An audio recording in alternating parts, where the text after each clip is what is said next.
Assalamualaikum warahmatullahi wabarakatuh. Selamat pagi Pak Rustomo dan juga Pak Dwi. Kami dari kelompok 2 akan mempresentasikan hasil diskusi kami mengenai resiko operasional perusahaan teknologi multinasional. Untuk perkenalan, di sini anggota kelompok kami ada saya sendiri, Anindita Cita Kumala, Anissa Rusyananda, Jelita Barbara Munim, Melisa Kartika Putri, dan juga Tika Larsati.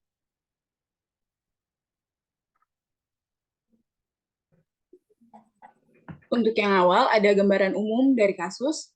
Ada seorang mantan pegawai di perusahaan teknologi multinasional menipu perusahaan hingga menyebabkan kerugian lebih dari 10 juta dolar Amerika Serikat atau setara dengan 151 miliar. Kasus ini terkuat pada bulan Maret 2022 oleh Pengadilan Amerika Serikat. Untuk kronologinya sendiri, tugas dari pelaku selama bekerja di perusahaan teknologi multinasional adalah sebagai buyer dalam Departemen Supply Chain, yang tugasnya membeli barang-barang atau komponen kebutuhan perusahaan ke supplier. Namun, ia justru melakukan penipuan dengan cara membuat invoice palsu dan menyebabkan perusahaan harus membayar barang dan layanan yang tidak pernah diterima. Uang tagihan tersebut diambil secara terus-menerus. Pelaku juga dibantu oleh dua perusahaan yang sebelumnya bekerja sama dengan perusahaan teknologi multinasional ini untuk memasukkan pesanan dan tagihan palsu ini. Kedua perusahaan mengaku bersalah dan menerima tuntutan hukum yang telah ditetapkan oleh pengadilan.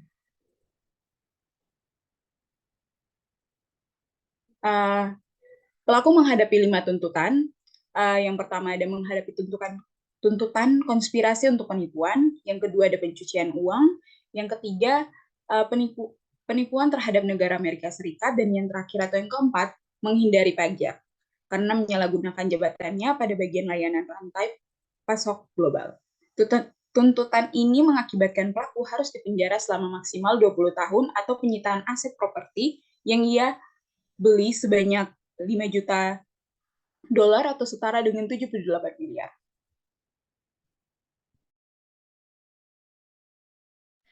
Baik, selanjutnya masuk kepada tahapan mapping resiko. Nah, di tahap ini ada 4. Yang pertama adalah mengidentifikasi resiko.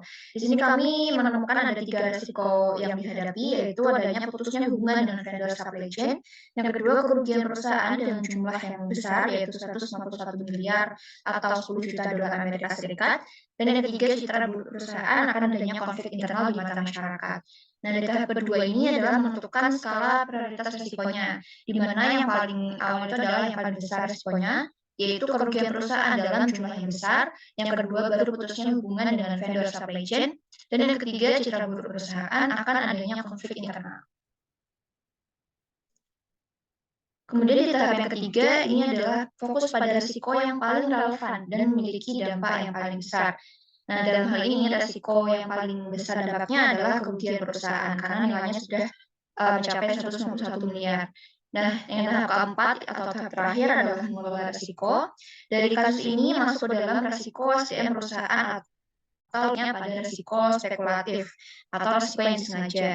Nah, untuk mengelola risiko ini bisa dilakukan pengecekan secara berkala dari manajemen terkait pengeluaran dan penyesuaian terhadap pembelian bahan baku dari supplier.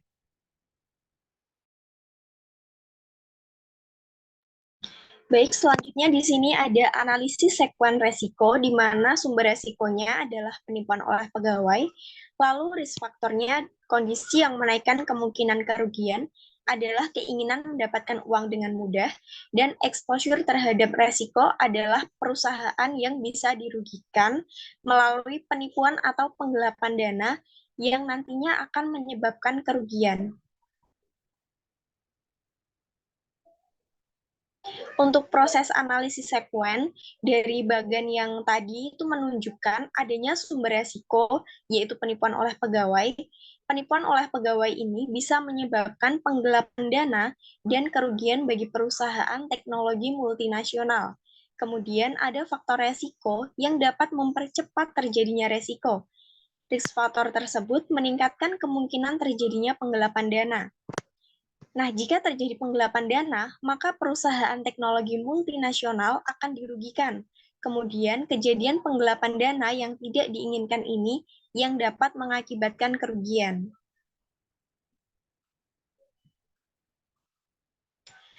Jadi setelah dilakukan analisis sekuen resiko, maka kita bisa melakukan pencegahan agar kejadian yang merugikan tidak muncul kembali.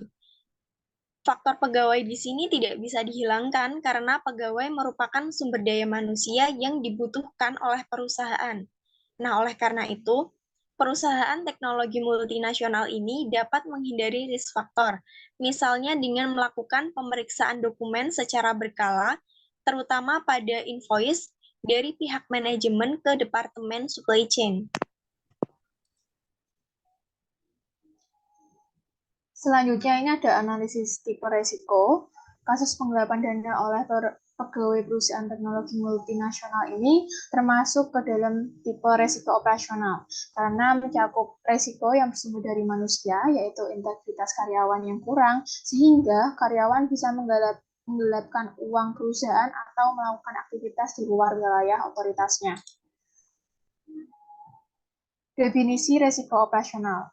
Resiko operasional menurut Basel II atau lembaga yang mengatur perbankan nasional mendefinisikan sebagai suatu resiko kerugian yang disebabkan karena tidak berjalannya atau gagalnya proses internal, manusia dan sistem serta oleh peristiwa eksternal. Jenis resiko operasional ini ada dua. Yang pertama ini kegagalan proses internal. Kasus ini berkaitan dengan kegagalan proses atau prosedur internal perusahaan, di mana kurangnya ketelitian dalam mengecek kebenaran invoice dan tindakan-tindakan mencurigakan lainnya.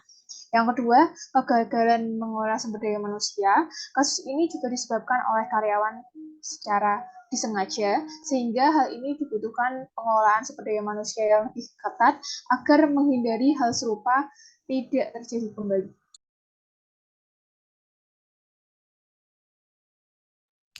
Ya, selanjutnya adalah matriks frekuensi dan signifikansi. Nah, dari kasus yang tadi sudah dibacakan, perusahaan itu berada di area keempat karena frekuensi terjadinya itu tinggi dan juga tingkat signifikansinya juga tinggi.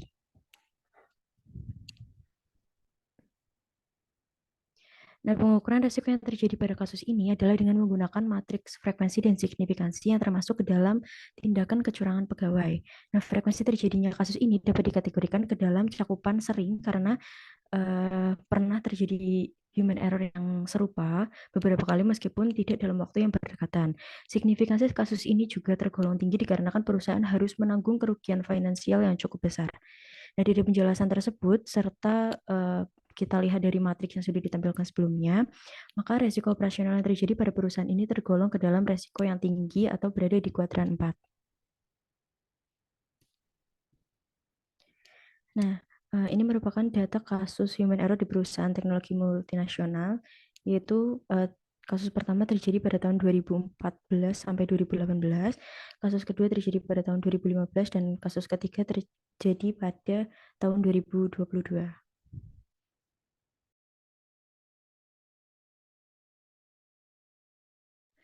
Nah, berikutnya masuk pada asuransi yang digunakan. Dalam hal ini maksudnya bukan secara pasti perusahaan ini menggunakan asuransi ini, tapi menurut kelompok kami, asuransi yang bisa digunakan dalam kasus ini adalah asuransi uang. Nah, pada kasus perusahaan teknologi multinasional ini, yang terjadi adalah kasus korupsi uang sebesar 10 juta dolar Amerika Serikat yang dilakukan oleh karyawannya, sehingga menurut kami asuransi yang dapat dipilih adalah asuransi uang, di mana asuransi uang ini adalah pemberian kompensasi atau penggantian kepada tertanggung dalam hal uang ini dicuri di tempat usaha, di rumah, atau saat uang dalam perjalanan menuju bank. Dalam hal ini berarti kasus pencurian itu terjadi di tempat usaha atau si perusahaan itu sendiri. Next.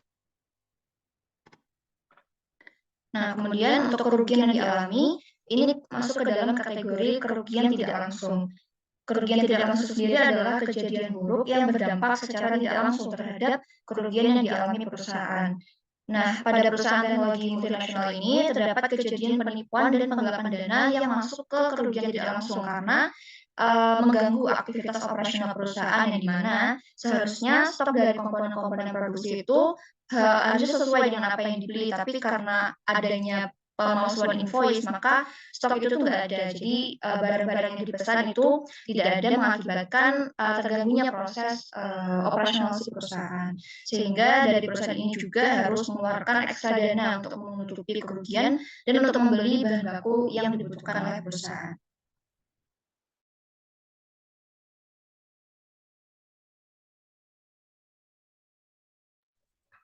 Yang berikutnya ada metode penilaian kerugian aset. Metode penilaian kerugian aset yaitu dengan menggunakan metode Risk-Based Cost baru.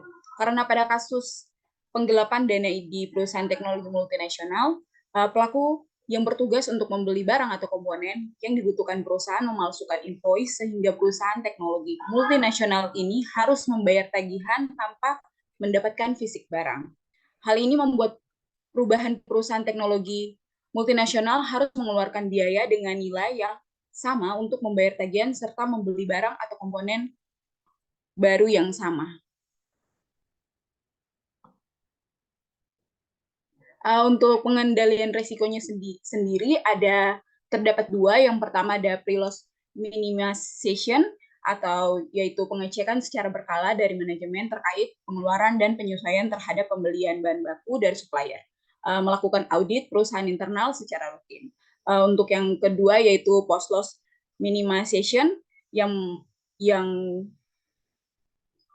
berada di dalamnya yaitu adalah yang mencakup pihak manajemen perlu meningkatkan regulasi yang telah dimiliki perusahaan yaitu anti-cooperation policy bagi karyawannya. Yang kedua menggunakan strategi unggulan HR perusahaan teknologi multinasional yang karyawan atau knowledge, skill, attitude, dan pemahaman akan perjanjian kontrak kerja dan segala resiko atau hukum yang telah ditimbulkan dan disahkan di mata hukum.